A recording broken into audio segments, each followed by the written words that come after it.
Breaking news చదువుతున్నాను. 7వ round వచ్చేసరికి అరవింద్ కేజ్రీవాల్ వెనుకంజలో ఉన్నారు. ప్రవేశ్ వర్మ 238 ఓట్ల ఆధిక్యతకు వచ్చారు. సో ఇది 13 రౌండ్ల పాటు ఇది చివరి నిమిషం వరకు కంటిన్యూ అయ్యే అవకాశం ఉంది. ఇప్పుడు కేజ్రీవాల్ ఇంతకుముందు 5 రౌండ్ల తర్వాత 386 ఓట్ల ఆధిక్యంలో ఉంటే ఇప్పుడు ప్రవేశ్ వర్మ ఆధిక్యంలోకి వచ్చారు. మొదటి 2 రౌండ్లు ప్రవేశ్ వర్మ ఆధిక్యంలో ఉంటే మళ్ళీ కేజ్రీవాల్ ఆధిక్యంలో వచ్చారు. మళ్ళీ ఇప్పుడు ప్రవేశ్ వర్మ ఆధిక్యంలోకి వచ్చారు. ప్రవేశ్ వర్మ 238 ఓట్ల ఆధిక్యత కనబరుస్తున్న పరిస్థితి మనకు కనబరుస్తుంది. అరవింద్ కేజ్రీవాల్ వెనుకంజలో ఉన్నారు. బ్రేకింగ్ న్యూస్ చేసుకోవచ్చు. అరవింద్ కేజ్రీవాల్ వెనుకంజలో ఉన్నారు. సాహిబ్ సింగ్ వర్మ తనయుడు ప్రవేశ్ వర్మ ప్రస్తుతం ఆధిక్యత కనబరుస్తున్నారు. ఎస్, సో అరవింద్ కేజ్రీవాల్ కూడా ఈ సిచ్యువేషన్ ఎంత సేఫ్ సీటు అరవింద్ కేజ్రీవాల్ కి. ఒక్కసారి షీలా దీక్షిత్ ఓడించిన తర్వాత ఆయన తిరుగులేదు.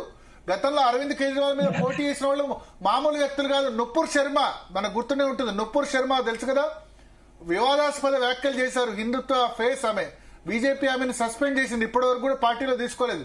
రాజా సింగ్ కంటే ముందు నుపూర్ శర్మ సస్పెండ్ చేసింది. ఆమె గతంలో అరవింద్ కేజ్రీవాల్ మీద పోటీ చేసిన అరవింద్ కేజ్రీవాల్ ఈజీగా గెలిచారు. 25-30 వేల ఓట్లకు తక్కువ మెజార్టీతో గెలవలేదు. అటువంటి సీట్లో ఇవాళ అరవింద్ కేజ్రీవాల్ ఎదురెత్తున్నారంటే పర్సనల్ ఇమేజ్ కూడా దెబ్బతింది. ఆ పర్సనల్ ఇమేజ్ దెబ్బతినడానికి లిక్కర్ స్కామ్ కారణం. ఇవాళ మనీష్ సిసోడియా కొంత ముందంజలో ఉన్నారు. అతీష్ అరవింద్ కేజ్రీవాల్ ఇద్దరు వెనుకంజలో ఉన్న సిచ్యువేషన్ కనిపిస్తుంది. ఎస్ దేవప్రసాద్ గారు. ఇప్పుడు అతీషి 2800 ఓట్ల ఆధిక్యంతో ఉంది. ఆమె కారణంతో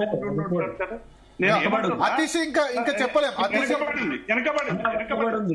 వెనకబడింది.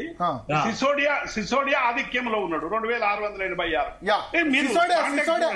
సిసోడియా గారు రీజన్ చెప్తాను. సిసోడియా పట్పర్ గంజ్ నుంచి వెళ్ళిపోయారు. పట్పర్ గంజ్ ఆయన ఎప్పుడు పోటీ చేసే నియోజకవర్గం కాకుండా జంగుపురా ఎక్స్టెన్షన్ నియోజకవర్గం ముస్లింలు అధికంగా ఉండే నియోజకవర్గం. అల్లర్లు జరిగిన ప్రాంతం, ముస్లిం వ్యతిరేక అల్లర్లు జరిగింది ట్రంప్ వచ్చినప్పుడు. ఆ ప్రాంతానికి సేఫ్ సీట్కి వెళ్ళిపోయినారు. ఆ నియోజకవర్గం నుంచి పోటీ చేయట్లేదు. ఇప్పుడు కేజ్రీవాల్ ఓటమి భయంతో ఆయన షిఫ్ట్ అయిపోయిన పరిస్థితి. భరత్ గారు ఏ రాజకీయ పార్టీ నాయకుడైనా సేఫ్ సీట్ చూసుకోవాలనేటువంటి దాంతో పోయిండొచ్చు. అది ఆయన వ్యక్తిగతమైనటువంటి విషయం కావచ్చు. 70 సీట్లు ఉన్నటువంటి ఢిల్లీలో రకరకాల ప్రభావాలు చూపినాయి. నేను ముందే బీజేపీ చాలా ఇంటెలిజెంట్ గా 1 సంవత్సర కాలంగా అనేక అంశాలను, అంటే అటు ఆప్కు సంబంధించినటువంటి విషయాలు కావచ్చు, దేశవ్యాప్తానికి సంబంధించినటువంటి అంశాలు కావచ్చు, కాంగ్రెస్ పార్టీ వైఫల్యాలు కావచ్చు, ఇట్లా మిగతా అంశాలు కూడా నేను ఇంతకుముందే చెప్పిన కేంద్ర ప్రభుత్వ ఉద్యోగులు, రాష్ట్ర ప్రభుత్వ ఉద్యోగులు అత్యధికంగా ఉండేటువంటి ఢిల్లీకి ప్రాంతం ఆ 70 నియోజకవర్గాలనే దాదాపు చాలా లక్షలకు పైగా ఉండటం. అట్లాగే దీన్ని తీసుకురావడం వల్ల ఓట్లను ఈ 2-3% మీరు ఉంది చూసిరా. ఈ 2-3% అనేది చాలా ప్రధానంగా ఇటువంటి చర్యలు తీసుకోవడం మూలాన 43 నుంచి 46 అంటే ఏదైతే 3% ఇవాళ బీజేపీ ఎక్కువ సంపాదించిందో అందులో ప్రధానమైనటువంటి పాత్ర ఈ మధ్యతరగతి కార్మికులది, ఉద్యోగులకు సంబంధించి కూడా. ఎందుకంటే సుదీర్ఘకాలం వాళ్ళు ఎన్ని పోరాటాలు చేస్తున్నా దానికి సంబంధించినటువంటి ఫలితాలు రాలేదు. అట్లాగే సెంటర్ స్టేట్ రిలేషన్ కు సంబంధించి కూడా ఒక రకమైనటువంటి భావన, ఘర్షణ వైఖరి అనేటువంటి ఒక భావన ఏదైతే కనబడతా ఉందో దాన్ని క్యారీ చేయడం మంచిది కాదనేటువంటి ఒక సెక్షన్ కూడా దాన్ని కూడా విపరీతమైనటువంటి ప్రచారం చేసేటువంటి సందర్భం. కానీ దీన్ని ఎదుర్కోవడానికి అందరూ ఒక్కటిగా ఉన్నారా, నిలవరించేటువంటి సత్తా ఉన్నదంటే అది రోజు రోజు బీటలు వారిపోతున్నటువంటి సందర్భం. కాబట్టి ఓటరు సత్తాగానే వారు నిర్ణయించుకొని ఢిల్లీ ఎన్నికలకు అనేక అంశాలు దోహదమైనవి. ఎంఐఎం కూడా పోటీ ఎట్లా డెఫినెట్ గా వాళ్ళు పోలరైజేషన్ కోసం పోటీ చేస్తారు.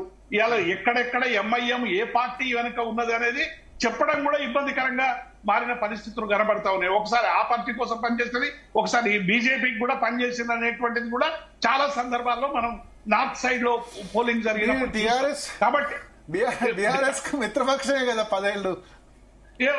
ఇప్పుడు మాకు మిత్రపక్షం ఏ పార్టీ అధికారం ఉంటే దాని మిత్రపక్షం, దాని పేరే స్వపక్షం. అధికార పక్షానికి మరో మా పేరే ఎంఐఎం. సో ఇప్పుడు కాంగ్రెస్ వైపు షిఫ్ట్ అయిపోయిందా ఇక్కడ? అయిపోయింది కదా, ఎప్పుడో అయిపోయింది. పోలింగ్ జరిగిన తెల్లారే అయిపోయింది. ఇప్పుడు ఎంఐఎం పని వాళ్ళు ఎందుకంటే ఒక మైనార్టీగా ఉంటారు కాబట్టి స్వతహాగానే మెజార్టీతో రకరకాల ఒప్పందాలు చేసుకొని వాళ్ళని వాళ్ళు ప్రొటెక్ట్ చేసుకోవడానికి ప్రతి అధికార పక్షంతోనే ఉంటారు. మీరు ఒక్కసారైనా వాళ్ళ అపోజిషన్ లో ఉండి కొట్లాడక చూసిరా Bharat garu? Yeah yeah yeah so Shesh garu ఉన్నారు మనతో పాటు. ఎప్పుడు ఉండదు, చాలా మైనర్ విషయాలు. కాబట్టి ఢిల్లీ ఎన్నికలు అనేవి ఆలోచించుకోవాలి, చూడాల్సినటువంటి అవసరం. యా శేషు గారు, ఎస్ చెప్పండి, ఎట్లా అనాలి చేస్తారు? 3%